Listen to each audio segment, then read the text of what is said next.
Hi everyone, and welcome to Global Business Evolution, where we talk about the trends, happenings, and practices in business today. I am Tani, the CEO of Human Capital Matters, an international management consulting, strategy, and human resources firm. We deal with everything from strategy development, leadership matters, online learning, and recruitment, to name a few things. To find out more about what we do, click on the link below. I will be sharing some tools, tips, and insights that will help you in the world of business. So, like and subscribe to my channel for all the latest happenings in the business world. Today, we'll be talking about.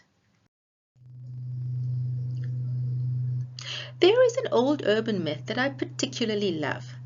When America was working on putting a man on the moon, a group of, let's call them important bigwigs, were walking around and engaging in conversation with the NASA staff. They wanted to know what people were working on. They came across a janitor mopping the floors. Rather facetiously, one of them asked, "My good man, what are you working on?" To which the janitor replied, "I am putting a man on the moon, sir." Now, whether this story is true or not, I love it. I love his response because you know what? He was right. He was spot on. He was putting a man on the moon. His job was to ensure that the workplace was clean and in order, and his job was to create an environment that others could work in and flourish in. John F. Kennedy had created a compelling vision that had everybody pulling in one direction and working together towards its achievement. He created a sense of national pride around its delivery. America was going to be the first to put a man on the moon, and they did. As a manager, it is up to you to create a compelling vision such that your team will want to follow you. How do you do this?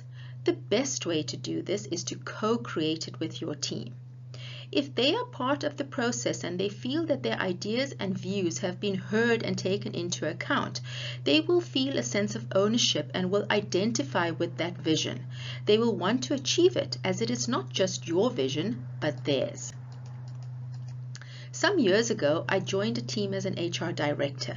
This team had had 2 or 3, let's call them less effective managers in a row. They were demotivated. The rest of the company viewed them as poor performers and did not trust them. If anything went wrong in the business, it was always HR's fault. They were used to taking the blame, and it was each person for themselves. I had a very difficult task ahead of me. I had to get them to believe in themselves, to work together as a team, and to change the perception of the organization. In my get-to-know sessions with them, I realized that they wanted to change the organization's view of them. The vision that we created for that HR team was to be a high-performing HR team of professionals who were one team. Success was team success, but so was failure. If one person failed, it meant that we all failed. And while we all took accountability for our mistakes, we no longer accepted blame for things not of our doing. Now, the journey to the achievement of that vision took a very long time as lots of damage had been done. But getting that team to have a vision to work towards was a critical step in that journey.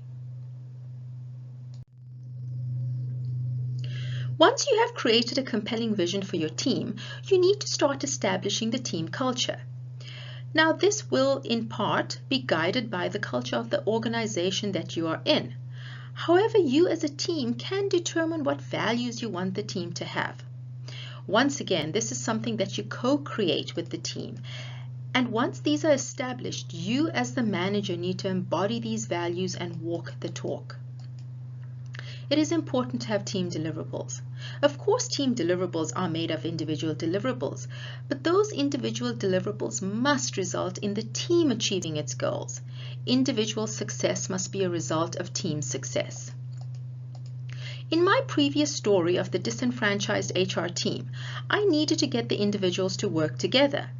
I made sure that each of their individual deliverables were tied to a key performance area for the team, and some of their individual objectives cut across each other's, such that they had to collaborate in order to succeed. The culture of your team is important. Establishing it creates a team identity. Team culture, however, is not a switch that you can flip on. It is an ongoing process of holding people and yourself accountable to those values that you've established. Having a good team culture creates engagement, improves teamwork, increases the morale, productivity, and efficiency, and enhances retention.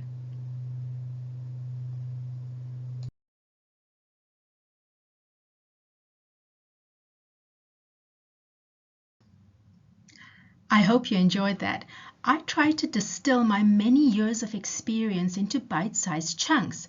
Needless to say, the learning never ends, and therefore there is so much more to this topic. I hope that you will join me to explore these topics further. Leave a comment and let me know what else you'd like to learn about. And don't forget to hit that like button and subscribe to my channel.